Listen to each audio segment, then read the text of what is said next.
আসসালামু আলাইকুম। আমি নূর মাহমুদ তাহসিন। আমি একাদশ শ্রেণীর ছাত্র, নিউ গভর্নমেন্ট ডিগ্রি কলেজের।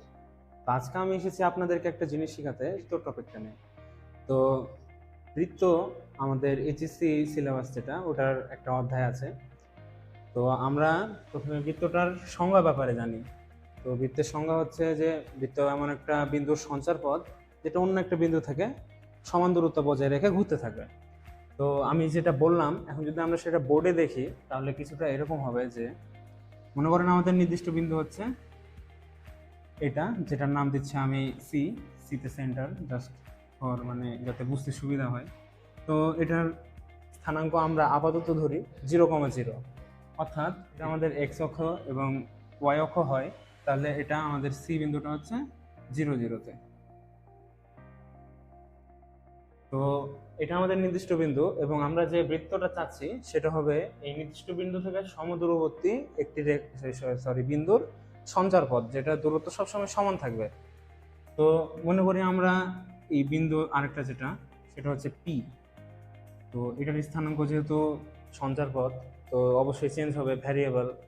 তো আমরা পি এক্স কমা ওয়াই নিলাম ভুজার কোটি রিপ্রেজেন্ট করার জন্য। তো এই পি বিন্দুটা কিরকম হবে, যে পি বিন্দুটা এভাবে ঘুরতে থাকবে যেন সি বিন্দু থেকে পি এর মান যাই হোক, সি থেকে যেন ওই পি এর দূরত্ব একটা কনস্ট্যান্ট থাকে। তো এই কনস্ট্যান্টটা সাধারণত বৃত্তের ক্ষেত্রে ব্যাসার্ধ বলে, কারণ কেন্দ্র থেকে বৃত্তের উপরস্থ যে কোনো একটি বিন্দুর দূরত্বকে আমরা ওই বৃত্তের ক্ষেত্রে ব্যাসার্ধ বলি। তো এই ক্ষেত্রে আমরা ব্যাসার্ধটাকে আর দিয়ে প্রকাশ করি। তো আমরা দেখতে পাচ্ছি যে পি হচ্ছে আমাদের মূল বিন্দু, অর্থাৎ এটা নির্দিষ্ট বিন্দু, এবং পি এক্স ওয়াই এই বিন্দুটা এই মূল বিন্দু থেকে একটা নির্দিষ্ট দূরত্ব, যেটা কিনা আর দূরত্ব বজায় রেখে ঘুরতে থাকবে। তো কিছুক্ষণ আগে আমার সহপাঠী রাশিদুল ইসলাম সজীব তার সরলরেখার বিষয়ে বলেছিল যে যে কোনো দুইটি বিন্দুর দূরত্ব, তো যদি দুটি বিন্দু হয় x1, y1 আর x2, y2, তাহলে এই দুইটার বিন্দুর মধ্যবর্তী দূরত্বটা হবে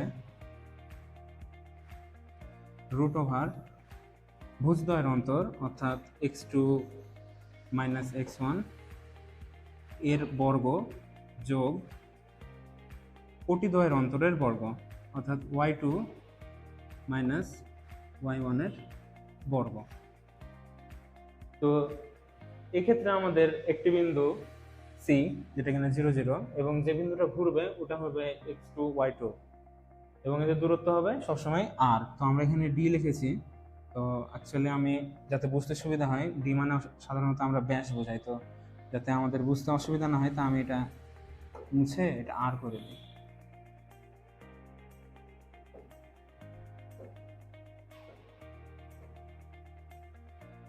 তো আমরা পেলাম ব্যাসার্ধ সমান হবে রুট ওভার ভুজদ্বয়ের অন্তরের বর্গ এবং কোটিদ্বয়ের অন্তরের বর্গের যোগফলের বর্গমূল।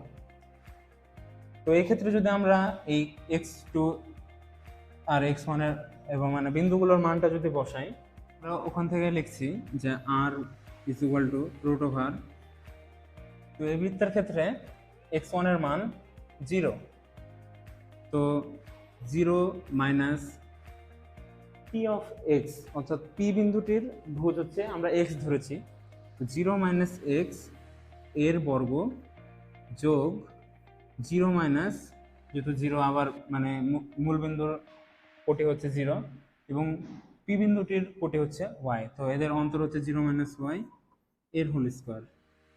তো আমরা এখন যদি লাইনটাকে সামনে আগাই, তাহলে আর সমান হচ্ছে minus x whole square plus minus y whole square. আমরা জানি যে কোনো ঋণাত্মক সংখ্যার উপর বর্গ করলে সংখ্যাটি ধনাত্মক হয়ে যায়। তো এর পরের লাইনটি হবে এরকম যে আর সমান root over x square plus y square. তো আমরা পেলাম আর সমান x square plus y square. এটা হচ্ছে আপনার মূল বিন্দুকে কেন্দ্র যে বিন্দু বৃত্তটা, মানে এমন একটা বৃত্ত যার কেন্দ্র হচ্ছে মূল বিন্দু। তো আমাদের কেন্দ্র যদি সি বিন্দু হয়, যেটা কিনা 0 0 ধরছে আমাদের বোঝার সুবিধার্থে, তাহলে আমাদের ক্ষেত্রে এখানে ব্যাসার্ধটা হবে √x² + y²। এক্স ওয়াই কি জিনিস? এক্স ওয়াই হচ্ছে আমাদের সেই সঞ্চার বিন্দুটি যেটা ঘুরবে।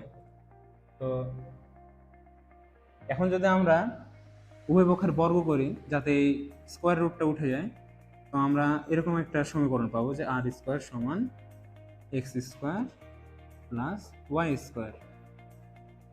এটাই সাধারণ আমাদের হচ্ছে বৃত্তের একটি সমীকরণ, যেটা কিনা ওই বৃত্তটাকে রিপ্রেজেন্ট করছে, যেটা মূল বিন্দুকে কেন্দ্র ধরতে হবে। তো r² = x² + y²। তো এটা একটা টাইপ হলো। এই টাইপটা দিয়ে আমরা যদি কোনো প্রশ্নে বলে যে তোমাদের বৃত্তের কেন্দ্র হচ্ছে মূলবিন্দু, সেক্ষেত্রে আমরা এই সমীকরণটা ইউজ করতে পারবো। তবে যদি আমাদের বৃত্তের কেন্দ্র মূলবিন্দু না হয়, অন্য কোনো একটা বিন্দু হয়, তো সেক্ষেত্রে আমরা কি করব তা এখন আমরা দেখছি। তো মনে করুন এটা হচ্ছে আমাদের অক্ষ, এটা মূলবিন্দু 0, 0, এবং আমরা যে বৃত্তটা আঁকবো তার কেন্দ্র এখন 0, 0 না, অন্য একটা বিন্দু।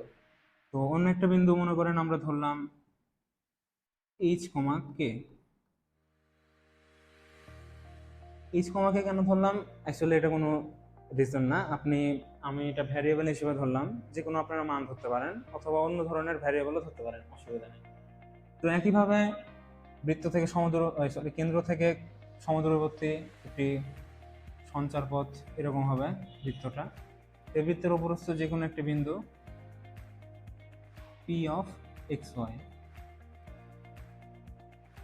তো এই ক্ষেত্রে আমাদের কি কি পরিবর্তন? এক্ষেত্রে আমাদের একটাই পরিবর্তন হচ্ছে যে এখন আমাদের বৃত্তের কেন্দ্রটা 0, 0 না, সেটা হচ্ছে এখন h, k। তো আগে সজীব যে কথাটা বলে গেছিল, ওই ক্ষেত্রে যদি আমরা দেখি তাহলে এখানে r এর মানটা হবে √, এখানে হচ্ছে আমাদের x1 এর মান কিন্তু আর 0 না, x1 এর মান হচ্ছে h। তো আমরা লিখব h - x whole square plus একইভাবে k - y, কোটি ধরে অন্তর, তো k - y হোল স্কোয়ার। এটা হচ্ছে আমাদের ব্যাসার্ধ। আমরা কিন্তু এখানে শুধুমাত্র একটাই সমীকরণ, মানে একটাই সূত্র ইউজ করলাম, সেটা হচ্ছে দুইটা বিন্দুর মধ্যবর্তী দূরত্ব নির্ণয়, যেটা কিনা আমরা আগের অধ্যায়ে সরলরেখার চ্যাপ্টার থেকে শিখে এসেছি। এখন যদি আমরা উভয় পক্ষের বর্গ করি তাহলে এরকম আসে কিছুটা, যে r² = h - x² plus k - y²। তো এখন এটা হচ্ছে আমাদের দ্বিতীয় টাইপের সমীকরণ, যেটা কিনা আসলে প্রথম টাইপটাকে এক্সটেন্ড করা হয়েছে। প্রথম টাইপে আমরা বোঝার সুবিধার্থে কেন্দ্রটাকে 0, 0 ধরেছিলাম। এখানে আমরা কেন্দ্রটা 0, 0 না ধরে একটা বিন্দু h, k ধরেছি। তো h, k ধরলে h, k কেন্দ্র বিশিষ্ট বৃত্তের সমীকরণ হচ্ছে এটা, যেখানে ব্যাসার্ধটা হবে h, k বিন্দু থেকে ওই নির্দিষ্ট মানে বৃত্তের উপরস্থ যে কোনো একটি বিন্দুর দূরত্ব r।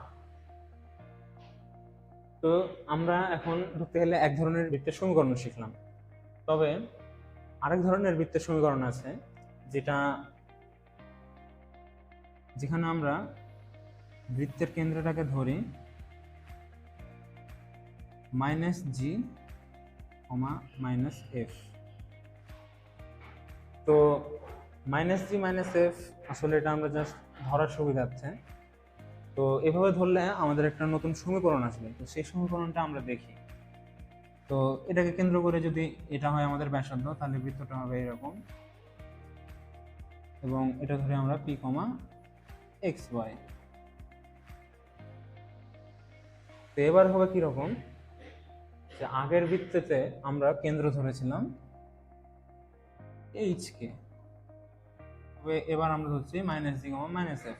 এই দুটো বৃত্তের মধ্যে একটা সম্পর্ক আছে, যেমন যদি আমরা দুটো বৃত্তকে একই ধরি তাহলে আমরা h সমান লিখতে পারবো -g, আর k সমান লিখতে পারবো -f। তো এই h আর k এর মানকে যদি আমরা এই পূর্বের এই সমীকরণটাতে বসাই তাহলে কি আসছে আমরা সেটা দেখি। তো সেটা আসবে এরকম যে r² is equal to x square minus minus g, মানে সেটা হয়ে যাবে আমাদের plus g square plus y minus minus f, double minus মানে অ্যাকচুয়ালি প্লাস হবে, প্লাস এফ হোল স্কোয়ার, এরকম আসবে। তো এটাকে আমরা আরো আগে আগাই, তাহলে আমরা কিছু একটা সমীকরণ পাবো, যেখান থেকে আমরা খুব সহজে বৃত্তটির চরিত্র সম্পর্কে জানতে পারবো, যে বৃত্তটির ব্যাসার্ধ কিরকম হবে, বা বৃত্তটি কাল্পনিক না বাস্তব না বিন্দুবৃত্ত, সে ব্যাপারে আমরা একটা ধারণা পাবো। তো আমরা যদি এটাকে আগাই সমীকরণটা, তাহলে আসবে আর স্কোয়ার সমান এক্স স্কোয়ার, আমরা এখানে এ প্লাস বি হোল স্কোয়ারের সূত্র ফেলবো, যেটা আমরা ক্লাস 6 থেকে শিখে আসছি। X square plus g square plus 2gx plus y square plus f square plus twice f y. আমরা এই সমীকরণটাতে আসলাম। তো আমরা এখন এখানে ধ্রুবক পদ কোনগুলো সেগুলো ধরি। যেমন একটা নির্দিষ্ট বৃত্তের ক্ষেত্রে আরটা কিন্তু ধ্রুবক, কারণ একটা বৃত্তের প্রত্যেকটা জায়গায় দূরত্ব সমান, অর্থাৎ ব্যাসার্ধটা সমান, তাই একটা নির্দিষ্ট বৃত্তের ক্ষেত্রে আমরা ব্যাসার্ধটা ধ্রুবক ধরতে পারি। আমরা জি স্কোয়ারটাকেও ধ্রুবক ধরতে পারি, কারণ আমাদের কেন্দ্র একটা বৃত্তের ক্ষেত্রে যে কেন্দ্র সেটাও কিন্তু স্থির থাকে। এই বৃত্তের প্রত্যেকটা বিন্দুর জন্য কেন্দ্র কিন্তু মাইনাস জি কমা মাইনাস এফি, এটা চেঞ্জ হচ্ছে না, তাই মাইনাস মানে জিটাকে আর এফটাকে ধ্রুবক ধরতে পারি। তো এই ধ্রুবক পদগুলোকে আমরা সবগুলোকে এই সাইডে নিয়ে নিই। তো সেটা হবে x square plus y square plus twice g x plus twice f y plus g square plus f square minus r square. এই আরটাকে আমরা এই সাইডে নিয়ে নিলাম, তাহলে এদিকে কি বাকি থাকছে? এদিকে বাকি থাকছে শূন্য, তো সমান হচ্ছে শূন্য। তো আমরা এই যে এখানে আরেকটা সমীকরণ পেলাম, এটাতেও কিন্তু একটা বৃত্ত রিপ্রেজেন্ট করছে। তো আমরা পেলাম x square plus y square plus 2gx plus 2fy plus g square plus f square minus r square. যেহেতু এগুলো এই জি স্কোয়ার এফ স্কোয়ার আর আর স্কোয়ার, এই পদগুলোর যে মানটা সেটা কিন্তু একটা নির্দিষ্ট বৃত্তের জন্য সবসময় একই আসবে। তো এটাকে আমরা এক কথায় ধ্রুবক ধরতে পারি। তো সেই ধ্রুবকটা রাশিটাকে আমরা ধরতে পারি সি, যাতে আমাদের প্রকাশভঙ্গিটা সহজতর হয়।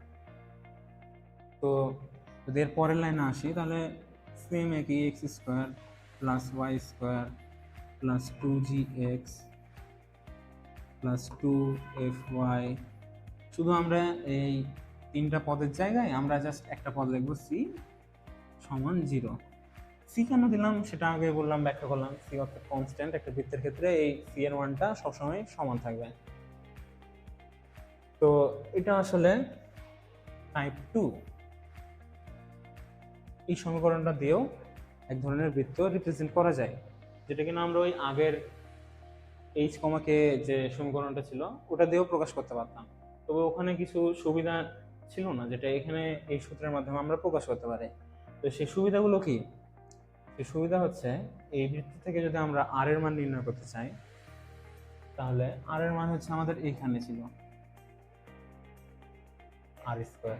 তো আমরা আর এর মান নির্ণয় করতে চাইলে, যেহেতু এই পুরো পদটার মান ধরেছিলাম আমরা সি, তো এখানে লিখেছিলাম আমরা সি সমান g square plus f square minus r square. তো যেহেতু আমরা আরটাকেই নির্ণয় করব যে আর এর মান কত, তা আমরা আরটাকে এক সাইডে রাখবো। তো আরটাকে যদি আমি এই সাইডে নিয়ে আসি আর সিটাকে যদি আমি এই পাশে নিয়ে যাই, তাহলে কি হবে দেখি, যে যেহেতু এখানে মাইনাস আছে, পক্ষান্তর হলে প্লাস হয়ে যাবে। তো আর স্কোয়ার সমান g square plus f square minus c, এটা হচ্ছে আর স্কোয়ারের মান। তো আমরা যদি আর এর মান নির্ণয় করতে চাই, তাহলে জাস্ট স্কোয়ার রুট করে দিলেই হবে। যেমন আর সমান হচ্ছে root over g square plus f square minus c, এটা। তো আমরা এই সমীকরণ থেকে বলতে পারবো যে আসলে ব্যাসার্ধটা কত, যেটা আগে সমীকরণেও পারতাম, কিন্তু যদি আমাদেরকে পরীক্ষার হলে এভাবে এই সমীকরণের মাধ্যমে দিয়ে দেয়, সেক্ষেত্রে আমরা আর সমান লিখবো √g² + x² - c। তো এখন আমরা আরেকটা দেখি যে কোনো বৃত্তের ব্যাসার্ধ একটা দূরত্ব, আর দূরত্ব কখনো ঋণাত্মক হতে পারে না। আর হচ্ছে পজিটিভ হতে হবে যদি বৃত্তটি বাস্তব হতে চাই। তো তাহলে আমরা আর যদি পজিটিভ রাখতে চাই, তাহলে নিশ্চয়ই এর ভিতরের মানটা যদি পজিটিভ আসে, তাহলে স্কোয়ার রুটের মাধ্যমে পজিটিভ মানটাই দিবে ফেরত। তো এইটুকু হতে হবে পজিটিভ যদি বৃত্তটি বাস্তব হয়। তো আমরা সহজে লিখতে পারি যে বাস্তব বৃত্তের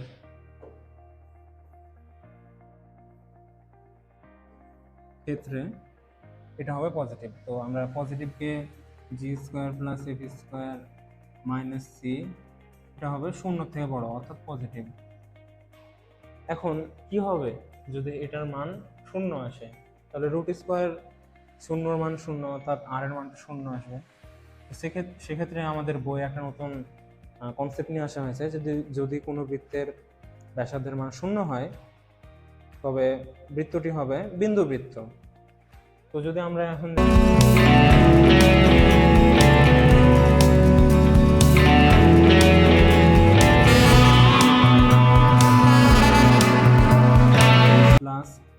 +f² - c সমান হবে 0, কারণ ব্যাসার্ধ 0 আর আমরা যেহেতু এটা আর এর মান লিখছি, সো এটা যদি 0 হয় তাহলে √² 0 এর মান আসবে 0।